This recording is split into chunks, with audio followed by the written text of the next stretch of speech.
This channel does not promote any violent, harmful, or illegal activities. All content provided by this channel is meant for an educational purpose only. সেতুর লম্বা চওড়া কথা বলে ভোটে উতরে গিয়েছিলেন তৃণমূল নেতা।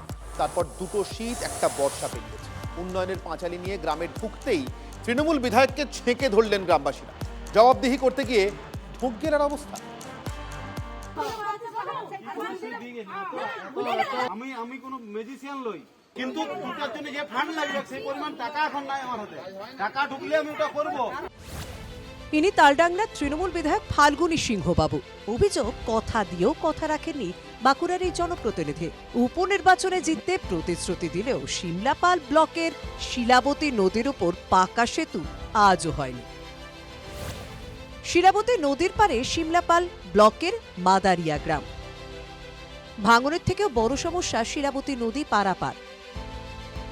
সংকীর্ণ বাঁশের সাঁকোয় প্রাণের ঝুঁকি নিয়ে যাতায়াত। বর্ষা এলে দুর্ভোগ, জলের তোড়ে ভাসে বাঁশের সাঁকো। কেউ অসুস্থ হলে হাসপাতালে নিয়ে যাওয়াই বড় দায়।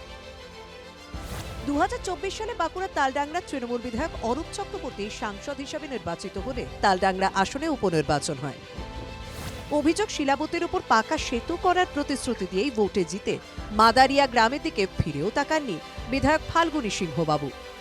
যে আমাদের একটা রাস্তা হবে, আমাদের ছেলে মেয়েদেরকে পড়াশোনা করাতে পারছি না, আমাদের বাইরে যাওয়ার ক্ষমতা নাই, আমাদের এইখানে বসবাস করে আমরা একটি সমুদ্রের দ্বীপে বসে আছি এবং আমাদের কোনো উপায় নেই যে কোনো দিকে ছেলেপিলাদেরকে নিয়ে যাব। যে কেন ব্রিজটা হয় নাই বলেছিলেন যে করে দিবেন, তখন বললো যে 5 বছরের মধ্যে চেষ্টা করবো, যদি হয়তো দিয়ে রাগ দেখাই চলে গেল। বিক্ষোভের মুখে বিধায়কের সাফাই, তিনি নাকি চেষ্টা চালাচ্ছেন। 5 বছর কেন সময় তাকে দেওয়া হয়, যাতে তিনি তার সময় নিয়ে কাজটা করতে পারেন। আমি তো আর ভগবান নই যে আমি চোখ বন্ধ করলে আমার চোখের নিমেষেই কুরুক্ষেত্র শেষ হয়ে গেল, এমন ব্যাপারটা তো নয়। জেলা তৃণমূল নেতৃত্ব গ্রামবাসীদের এই ক্ষোভকে আবদার বলে দাবি করলেও বিজেপির কটাক্ষ। আপনারা খোঁজ নিয়ে দেখুন, উনি যেখানেই যাচ্ছেন মানুষ ঘিরে ধরছে এবং যেসব প্রতিশ্রুতি উনি দিয়েছিলেন সেগুলো মনে করাচ্ছে। অনেক সময় উনি মেজাজ হারাচ্ছেন, অনেক সময় উনি বোঝানোর চেষ্টা করছেন, কিন্তু বাংলার মানুষ বুঝে গেছে, তালডাংরা বিধানসভার মানুষ বুঝে গেছে এই ভাওতা তৃণমূলের এই ভাওতাবাজি আর চলবে না। ভোট আসে ভোট যায়, ভোট মিটলে প্রতিশ্রুতি হারিয়ে যায়। সামনেই বিধানসভা নির্বাচন, তার আগে কি পাকা সেতুর মুখ দেখবে মাদারিয়া গ্রাম?